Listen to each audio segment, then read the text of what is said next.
What's going on, y'all? This week we shine a spotlight on Awula Naa, the creator and founder of Naturalistas in China. In this episode, she talks about life in China and the changes she's seen in the country after living here for over 6 years. It starts now.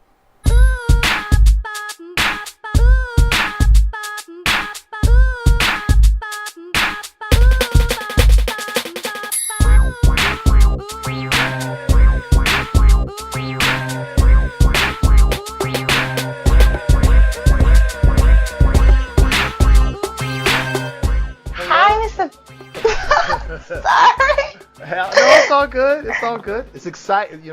Shows that you're excited. How are you doing? No, I'm good. Yeah? And you?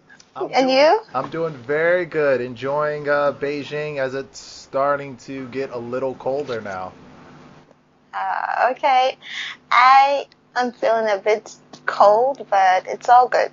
Yeah, but it is getting cold, right? It's not just me. It is getting cold, and I don't like the fact that it's getting cold. Yeah, me neither. Like, I'm from the South, like from the southern United States, and we do not play when it comes to cold, like at all. So, Yeah. This is not good. All right, well, without further ado, let's get into it. Where are you from, and what brought you to China? I'm from Ghana. I came to China to study. I came here to pursue my undergraduate studies, and then I decided to stay for my master's. So yeah, I came to China to study, and I'm still studying. Oh, okay, nice, nice. How long have you been here? I've been here for 6 years now, and yeah, I'm still here. Wow, 6 years, so that makes you a veteran. Really? I think it will make me kind of like a middle-aged person here in China. Oh, middle-aged person, really? Yeah, a middle-aged expat. Oh, I okay. should put it that way. Okay, I've never heard that expression before. I'll have to keep that in mind. Okay, so what made you decide to stay here in China and study for so long? Well, actually, I was supposed to leave after my undergrad. I decided to stay for an extra 1 year to see how things would go. And then I got the opportunity, I got a scholarship to study, to further my studies here. So I just took that opportunity though, because it was on scholarship. And yeah, that's the main reason why I'm here for 2 more years now. Okay, all right, Yeah. that's nice. It's interesting that you say you've been here, so long. As far as you've been here so long to study. But Mm-hmm. I've noticed that a lot of expats come here to study. In your opinion, do you think there's something about China that attracts people to come here to get their degrees? Well, from my point of view, I think it gets to the point in your life that you want to explore something different, right? Hmm. Well, in my case, I wanted to explore. I wanted to know much about the Eastern Oriental part of the world. I was being curious because my parents used to come here a lot. So I was like, okay, I would wish to get to know more about China, and that's how come I came here.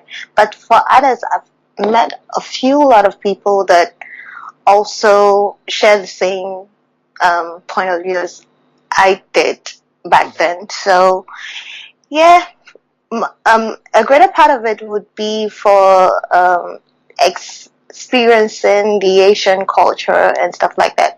But aside that, it's all good. Like studying here, you have the opportunity of meeting people from all walks of life, and it's great. It's a great opportunity. So, well, Okay, all right, that's what's up. What yeah. were some things that you thought? Because, like, after being here for 6 years, Mm-hmm. what are some things that you thought China would be like, and then when you got here, it was like, oh wow, it's not like this at all. You know what I mean? Like, because I know I Yeah. had I had quite a few shocking moments when I I first know got here. everyone else had that, right? Yeah. Well, for me, I used to think that China was very, very much traditional, like everything, just like in the movies, you see Mm, hutongs here and there. They're very traditional. Every morning you see them practicing all those Shaolin, Kung Fu, Tai Chi, all that.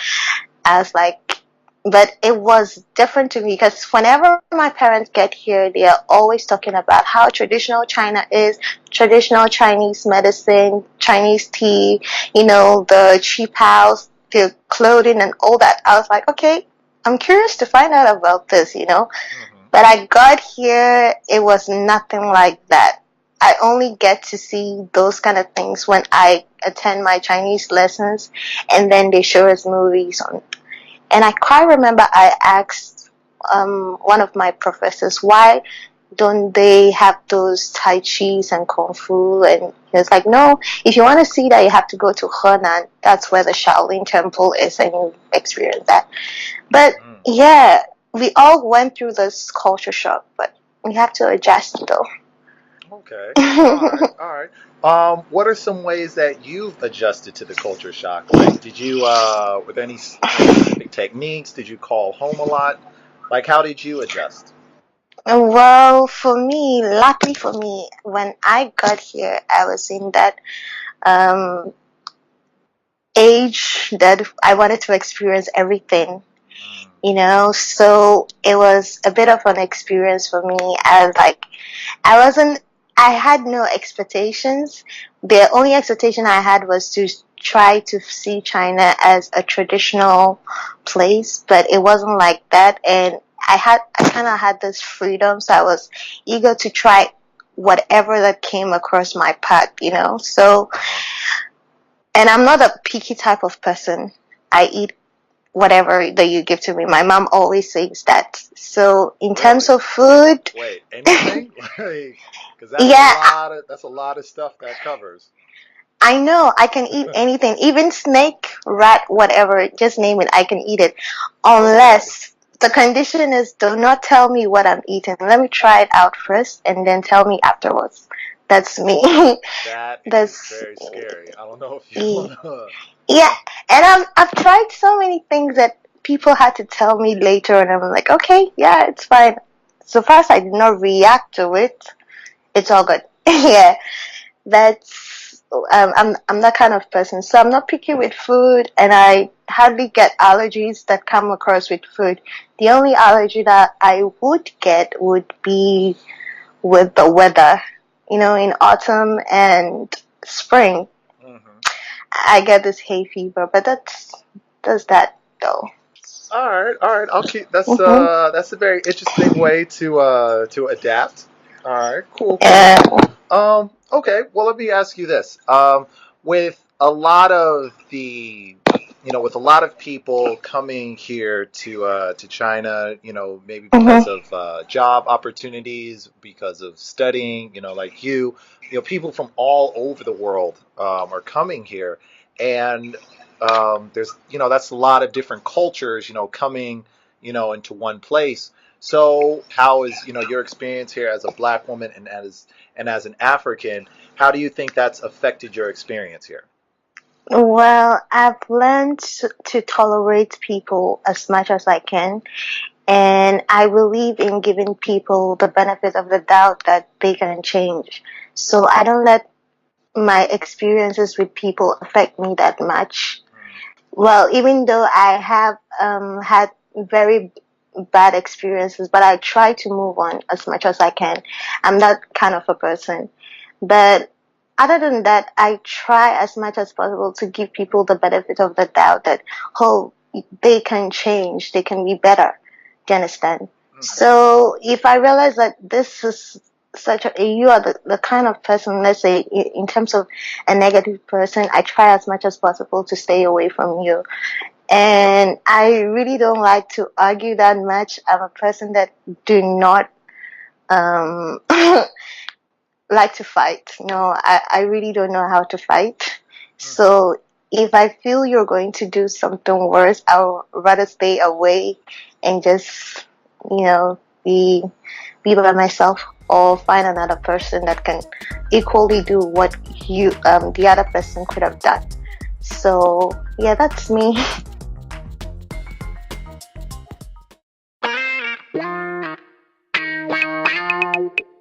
What's going on, y'all? Hey everybody, I'm Mr. Bizu, I'm Lady Sasha. and we're the hosts of the No Name Podcast, and we're looking for business owners to be a part of the Sahelian Outpost Black Business Directory in Asia.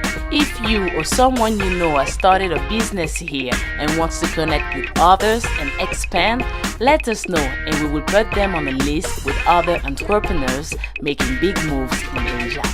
Just send us your name, nationality, location, company name, a 3-sentence description, and contact information to bizunsasha on Wechat, NNP Nation on Twitter, or No Name Podcast 123@gmail.com to get started. And it can be in English ou en français. That's right, or Portuguese, Espanol, Lingala, Swahili, anyone is good. Just let us know what your business is and be a part of the move to strengthen the Black business community in Asia. And tune into the No Name Podcast for a look at Black life in China and news from around the Black diaspora, which can now be found on the Sahelian Outpost at sahelianoutpost.com. Peace. Bye. What city do you stay in here in China? I'm in Beijing. Oh, okay, cool. I'm in Beijing too. All right, so yeah, Beijing's a pretty big city and a pretty modern city. And in the 6 years that you've been here, have you noticed a change in the way people react to expats, specifically Black expats? Yeah, it has improved tremendously. The only times that it gets a bit annoying or agitating, I would say, is after the Chinese New Year. I don't know if you paid close attention to that.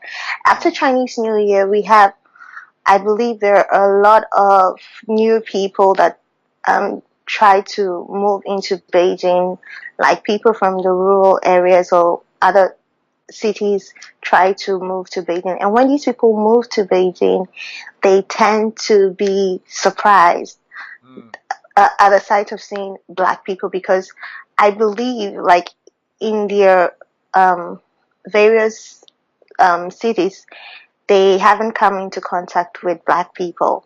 But after the Chinese New Year, and let's say at the first 2 months after Chinese New Year, things go back to normal. I tend to just let it go. Like, before, it was a bit strange. I could get very, very much angry. But now it's okay. I just don't want to talk that much. I just let it go.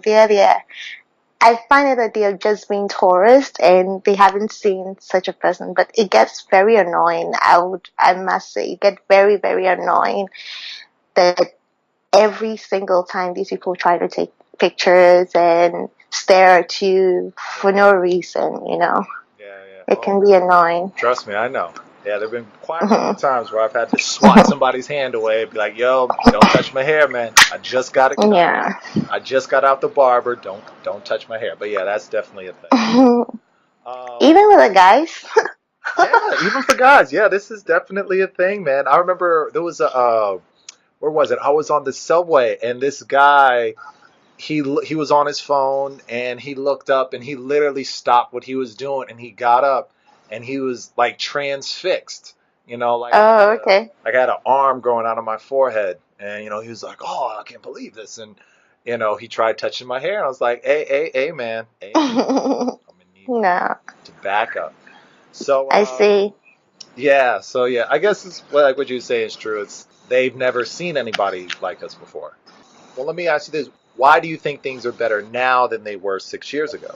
In my opinion, I'd say that day in, day out, there are a lot of foreign expats, or there are a lot of expats coming to China, to Beijing especially, all the time.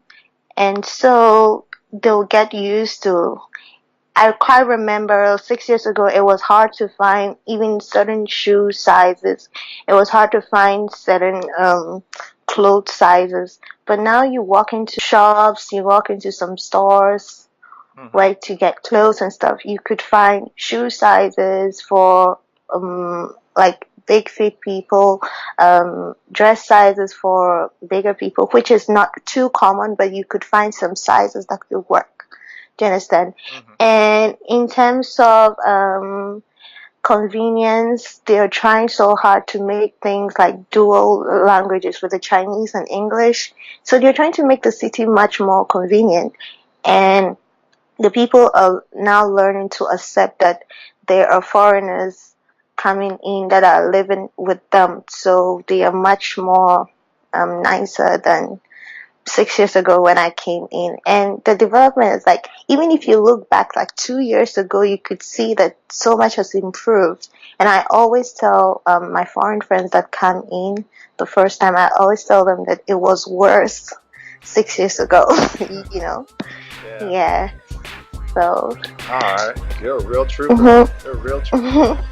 Alright. Really? Yeah, it's hard to go through all that. You know, that's what I'm saying. You're a veteran.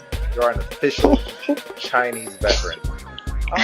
Hey y'all, be sure to come back for part 2 of Awula Spotlight, where we talk about the natural hair movement. For now, this has been Mr. Bizu, and it's been another amazing episode of the No Name Podcast. We'll see you guys later. Peace.